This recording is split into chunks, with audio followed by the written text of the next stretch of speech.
وہ شخص اپنی قدوقامت اور طاقت میں پوری روئے زمین پر منفرد تھا۔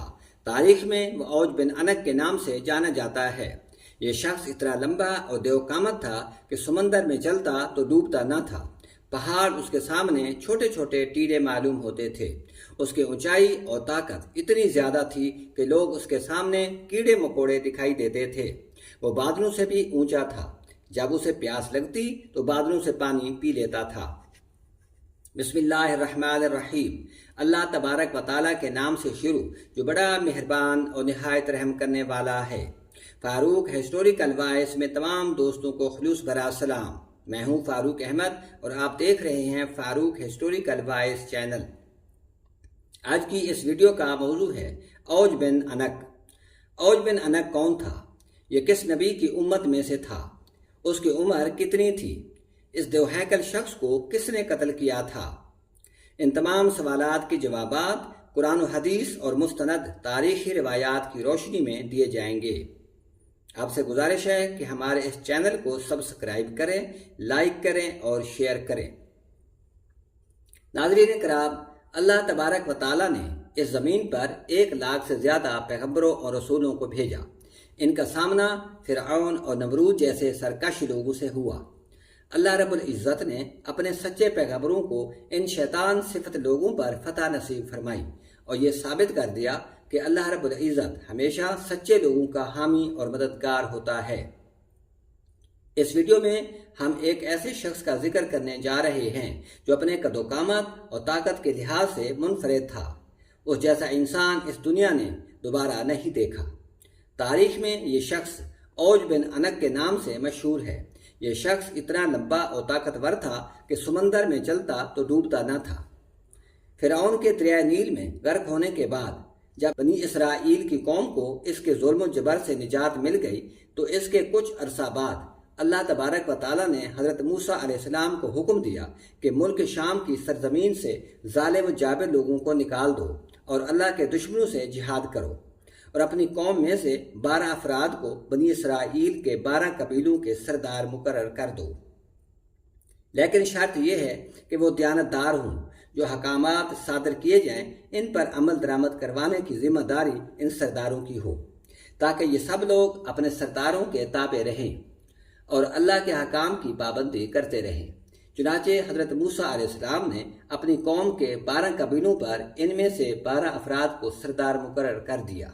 اللہ کے حکم کے مطابق حضرت موسیٰ علیہ السلام اور حضرت ہارون علیہ السلام جہاد کے لیے اپنے سرداروں اور قوم کے ہمراہ جب کنعان کے مقام پر پہنچے تو اپنے سرداروں کو حکم دیا کہ وہ ملک شام جا کر وہاں کے ظالم اور جابر لوگوں کے حالات معلوم کریں۔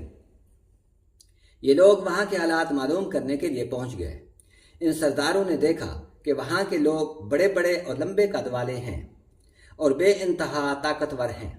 انہوں نے وہاں ایک بہت بڑے قدوقامت والا انسان دیکھا جس کا نام اوج بن انق تھا۔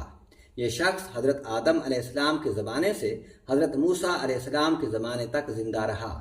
اس کا قد تقریباً 3,333 گز تھا اور اس کی عمر تقریباً 3,500 سال تھی۔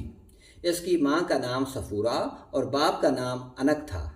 طوفان نوح میں صرف یہی شخص بچا تھا۔ کہا جاتا ہے کہ اوج بن انق ایک پہاڑی پر کھڑا ہو گیا جس سے طوفان کا پانی صرف اس کے گھٹنوں تک پہنچا۔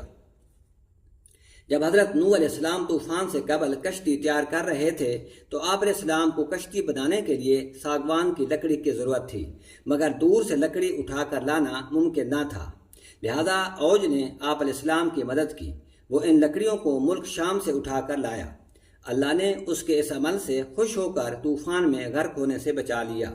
لیکن بعض مفسرین نے اس کی سختی سے تردید کی ہے، کیونکہ قرآن پاک کے مطابق حضرت نوح علیہ السلام کی کشتی میں سوار ہونے والے اہل ایمان کے علاوہ کوئی زندہ نہ بچا تھا۔ روایات میں آیا ہے کہ اپنے دراز قد کی وجہ سے یہ شخص سمندر میں نہیں ڈوب سکتا تھا۔ سمندر کی تہہ سے مچھلیاں پکڑ کر اپنی لمبائی کے سبب سورج کی تپش میں بھون کر کھاتا تھا۔ اوج بن انق نے ان سرداروں کو دیکھا تو ان سے دریافت کیا کہ تم کہاں سے آئے ہو اور کہاں جاؤ گے؟ ان سرداروں نے جب اسے اپنا حال بیان کیا تو اس نے ان سب کو پکڑ لیا اور اپنی بیوی کو دکھانے کے لیے گیا اور اپنی بیوی سے کہنے لگا کہ دیکھو یہ سب میرے ساتھ لڑنے کے لیے آئے ہیں۔ یہ کہہ کر انہیں زمین پر ڈال دیا اور چاہا کہ چونٹی کی طرح پاؤں سے مسل دے۔ اس کی بیوی نے کہا انہیں چھوڑ دو، یہ کمزور اور ناتواں ہیں، خود ہی چلے جائیں گے، ان کو مار کر تم کو کیا فائدہ ہوگا؟ واپس جا کر اپنی قوم کو بتائیں گے۔ چنانچہ یہ سردار ان ظالم اور جابر لوگوں سے بہت ڈر گئے اور واپس آ کر ملک شام کی باتیں اور دشمن کی قوت کے بارے میں حضرت موسیٰ علیہ السلام کو تفصیل سے بتایا اور بیان کیا کہ وہاں کے باغات کے پھل وغیرہ بھی بہت بڑے بڑے ہیں۔ انگوروں کا ایک گچھا اتنا بھاری تھا کہ 4 یا 5 آدمی لکڑی پر رکھ کر اٹھاتے۔ ان کے انار کے ایک چھلکے میں اتنی وسعت تھی کہ اس میں 5 آدمی بآسانی چھپ کر بیٹھ سکتے تھے۔ اس طرح ان کے ہر معاملے کو بنی اسرائیل کے نمائندوں نے دیکھا اور واپس چلے گئے۔ جو پھل اپنے ساتھ لائے تھے وہ حضرت موسیٰ علیہ السلام کو دکھائے۔ ایک اور روایت میں ہے کہ اوج بن انک نے ان تمام سرداروں کو پکڑ کر اپنی آستین میں چھپا لیا اور جا کر اپنے بادشاہ کے آگے ڈال دیا۔ بادشاہ نے کہا کہ اے سرداروں، تم واپس چلے جاؤ اور اپنی قوم کو ہمارے ساتھ لڑنے سے باز رکھو، ورنہ وہ سب مقابلہ میں پس جائیں گے۔ ان کی ہر شے بنی اسرائیل کے لیے دہشت کا باعث بنی۔ حضرت موسیٰ علیہ السلام نے ان سرداروں سے کہا کہ اپنی قوم کے لوگوں کو ملک شام کے لوگوں اور ان کی قوت کے بارے میں مت بتانا، کیونکہ یہ لوگ تو پہلے ہی بزدل ہیں اور جہاد سے بھاگ جائیں گے۔ آپ علیہ السلام کے اس حکم پر صرف 2 سرداروں نے عمل کیا، باقی 10 سرداروں نے عہد شکنی کی اور اپنے لوگوں کو ملک شام کے لوگوں کی طاقت کے بارے میں بتا دیا اور اوج بن انک کے ہاتھوں پکڑے جانے کا واقعہ بھی تفصیل سے بتایا۔ جب قوم نے ان سے دشمن کی قوت کے بارے میں سنا تو ڈر کر جہاد پر جانے سے کترانے لگے اور مصر واپس جانے کے لیے تیاری میں لگ گئے۔ حضرت موسیٰ علیہ السلام نے فرمایا، اے لوگو، تم مت گھبراؤ اور جہاد سے بھاگنے کی کوشش نہ کرو۔ میرے ساتھ اللہ تعالیٰ نے وعدہ فرمایا ہے کہ میں تمہیں ان کافروں کے مقابلے میں فتح دوں گا۔ تو قوم نے حضرت موسیٰ علیہ السلام سے کہا کہ وہاں پر تو ایک شخص ہے جو بہت بڑی قد و قامت والا ہے اور وہ بڑا ہی زبردست ہے، ہم ہرگز وہاں نہیں جائیں گے جب تک وہ شخص وہاں موجود ہے۔ وہ دونوں سردار یوشع بن نون اور کالوت بن قتادہ جو اپنے وعدے پر قائم رہے تھے قوم سے کہنے لگے، اے قوم، ٹھہر جاؤ اور ان پر حملہ کرو، اللہ تعالیٰ تم کو فتح دے گا، اور موسیٰ نے وعدہ کیا ہے کہ اللہ ان کو ضرور ہلاک کرے گا جس طرح فرعون کو ہلاک کیا تھا۔ جب تم لوگ اللہ پر یقین رکھتے ہو تو اس پر بھروسہ کیوں نہیں کرتے؟ قوم نے کہا، ہم ساری عمر وہاں نہیں جائیں گے۔ اے موسیٰ، تو اور تیرا رب دونوں جا کر ان سے لڑو، ہم تو یہیں بیٹھے رہیں گے۔ حضرت موسیٰ علیہ السلام نے ان سے غصہ ہو کر ان کے لیے اللہ سے بد دعا کی، جس کی وجہ سے شام کی فتح میں 40 سال کی تاخیر ہوئی۔ اس مدت میں بنی اسرائیل کے نافرمان لوگ جنگلوں میں بھٹکتے رہے۔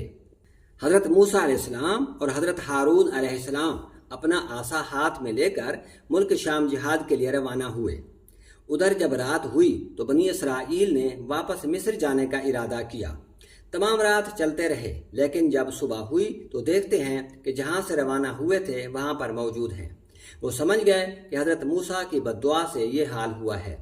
تب یوشع بن نون نے ان سے کہا کہ اس میدان میں ٹھہر جاؤ اور صبر کرو اور استغفار پڑھتے رہو جب تک حضرت موسیٰ علیہ السلام شام فتح کر کے واپس نہ آ جائیں۔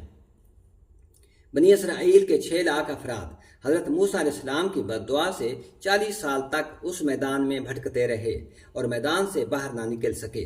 اس جگہ کا نام تیہ ہے جو فلسطین، اردن اور مصر کے درمیان ایک علاقہ ہے۔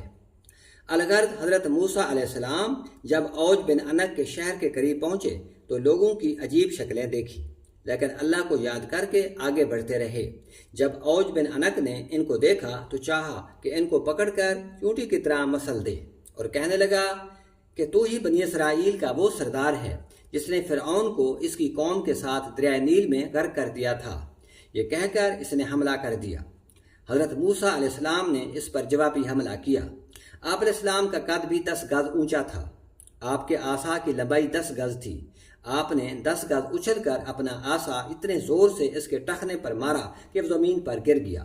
حضرت موسیٰ علیہ السلام کے باقی لوگوں نے اس پر خنجروں سے حملہ کر دیا۔ اس طرح اوج بن انک وہیں مر گیا۔ کہتے ہیں اس کی لاش وہیں پر 40 سال تک پڑی رہی۔ اس عرصہ میں اس کے جسم کا گوشت گل سڑ گیا اور صرف ڈھانچہ رہ گیا۔ جب حضرت موسیٰ علیہ السلام اور حضرت ہارون علیہ السلام جہاز سے سرخرو ہو کر واپس لوٹے تو اس کے ڈھانچے کو اٹھا کر دریائے نیل پر رکھ دیا، اور ایک عرصہ تک وہ ڈھانچہ دریائے نیل پر پل کا کام دیتا رہا۔ اللہ رب العزت کا یہی طریقہ رہا ہے کہ وہ اپنے پیارے بندوں کی اس طرح مدد فرماتا ہے جو عقل و قیاس میں نہیں آ سکتی۔ اللہ تعالیٰ کے ہر فعل میں ہزاروں حکمتیں اور بے شمار مصلحتیں پوشیدہ ہوتی ہیں۔ ناظرین کرام، ہمارے اس چینل کو سبسکرائب کریں، لائک کریں اور شیئر کریں۔